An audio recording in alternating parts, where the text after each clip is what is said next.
Repartir para multiplicar. Comentário de Mário Persona. Tomando Jesus os 5 pães e os 2 peixes, e olhando para o céu, deu graças e partiu os pães. Em seguida, entregou-os aos seus discípulos para que os servissem ao povo, e também dividiu os 2 peixes entre todos eles. Todos comeram e ficaram satisfeitos, e os discípulos recolheram 12 cestos cheios de pedaços de pão e de peixe. Os que comeram foram 5.000 homens. Marcos 6, versículo 41 a 44. Jesus possui a mesma natureza divina que tem o Pai e o Espírito Santo. Mas aqui ele andou em sujeição ao Pai. Um exemplo irá ajudar a entender a diferença entre natureza e posição. Um professor e um aluno possuem os dois a mesma natureza humana. Mas na sala de aula, o professor ocupa uma posição acima do aluno, que obedece às ordens do professor. Se a escola for militar e o aluno tiver uma patente superior à do professor, fora da sala de aula é o professor quem presta obediência ao aluno. Por isso é que Jesus olha para o céu e dá graças ao Pai por aquele alimento. O seu papel aqui na terra era de submissão ao Pai, de quem ele reconhecia vir aquela provisão. Aí Jesus divide os pães e os peixes de modo a desafiar qualquer lógica, qualquer matemática. São apenas 5 pães e 2 peixes, provavelmente tilápias, que serão divididos para alimentar cerca de 5.000 homens, sem contar mulheres e crianças, como fala Mateus no seu Evangelho, capítulo 14, versículo 21. Isso daria no mínimo 15.000 pessoas, se cada casal tiver apenas um filho. Se eu dividir 5 pães e 2 tilápias em 15.000 pedaços, tudo o que cada um irá receber será um cisco de pão e um cheirinho de peixe. Percebe o poder envolvido naquele milagre? Desse mesmo Deus vem o poder que permite permite a você citar um versículo da Bíblia e o seu ouvinte ser salvo do juízo eterno. E não só isso, mas também transformar esse seu ouvinte no ponto de partida de uma rede exponencial de pessoas que poderão ser alcançadas com o Evangelho. Um estudo que eu li apontava que uma pessoa que não seja uma celebridade irá interagir ao longo da sua vida com cerca de 80.000 pessoas. Mas com as redes sociais hoje, nós acabamos nos encontrando virtualmente com um número muito maior de pessoas. E daí você já pode perceber a capilaridade que existe nos seus relacionamentos. Sempre que você compartilha com alguém, ainda que uma pequena porção do Evangelho, isso irá se espalhar como um vírus benigno, levando salvação a lugares aonde você nunca pensaria ir. É triste quando nós encontramos cristãos que se isolam e nunca abrem a boca para ajudar nessa epidemia do bem, essa epidemia de salvação. Nunca compartilham um folheto, nunca compartilham um link com uma mensagem evangelística, não dizem nada a ninguém. A Bíblia fala assim: atire o seu pão sobre as águas, e depois de muitos dias você tornará a encontrá-lo. Eclesiastes 11, versículo 1.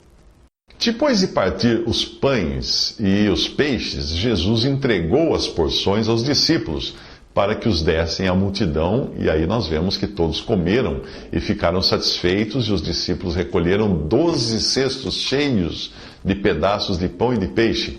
Os que comeram foram 5.000 homens. Marcos 6, 42 a 44. Jesus poderia muito bem fazer com que as porções chegassem às mãos das pessoas sem a ajuda dos discípulos, não poderia? Sim.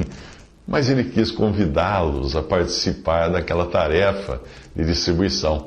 Assim também o Senhor dá a pessoas comuns o privilégio de compartilhar a sua palavra. Pense no prazer que será encontrar no céu alguém que ouviu o Evangelho de você aqui na terra. Talvez você relute em levar o Evangelho por não ter uma formação religiosa regular. Ora, foram os homens que inventaram essas formações clericais e colocaram condições para o exercício do ministério da palavra de Deus. Condições essas que Deus jamais aprovaria.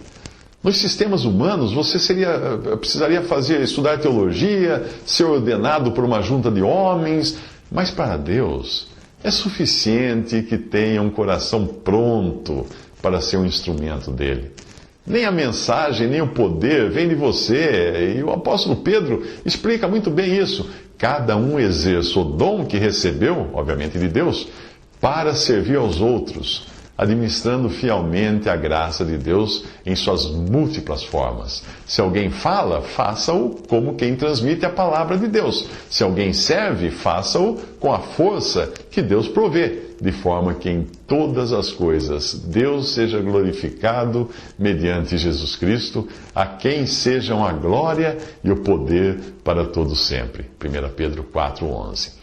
Repare que até Paulo, com toda a erudição que ele trazia da sua formação anterior aos pés do famoso mestre judeu Gamaliel, mesmo Paulo tomou o cuidado de não deixar que a sua eloquência, seu conhecimento e a sua capacidade humana interferissem na sua pregação.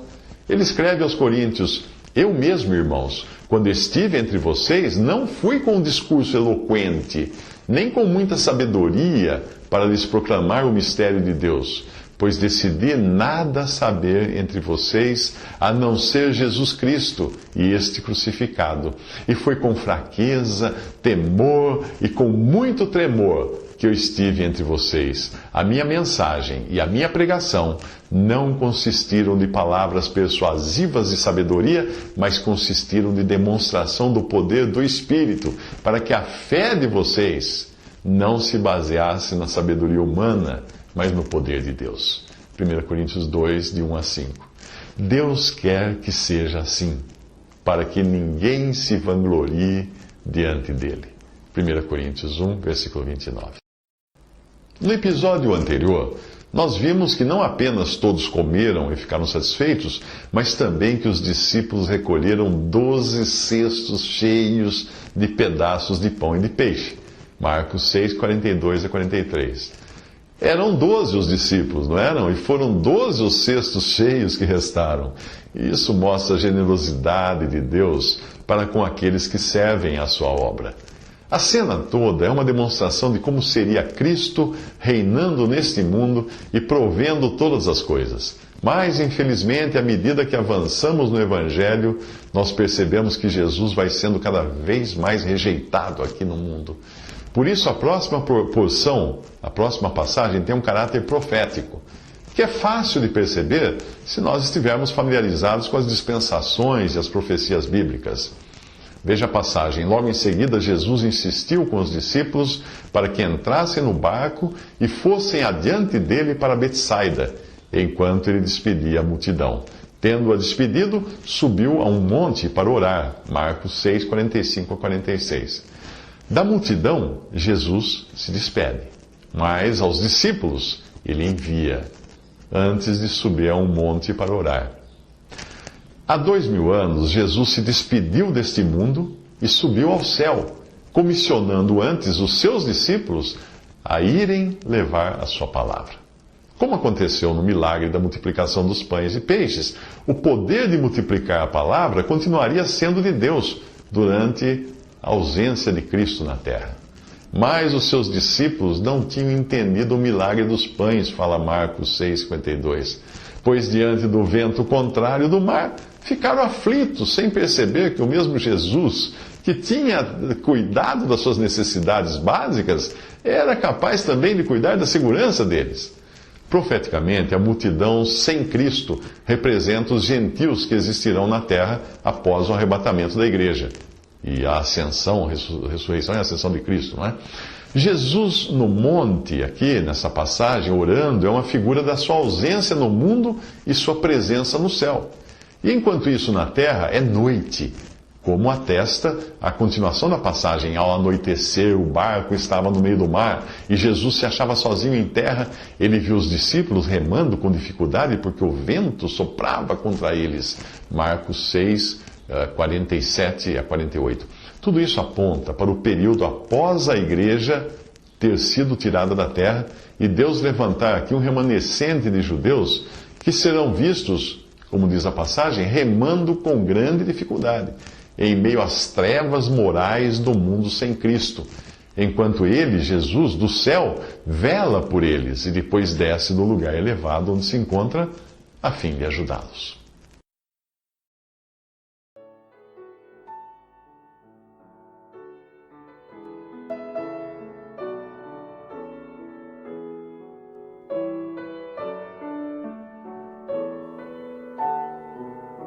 Visite Respondi.com.br. Visite também 3minutos.net.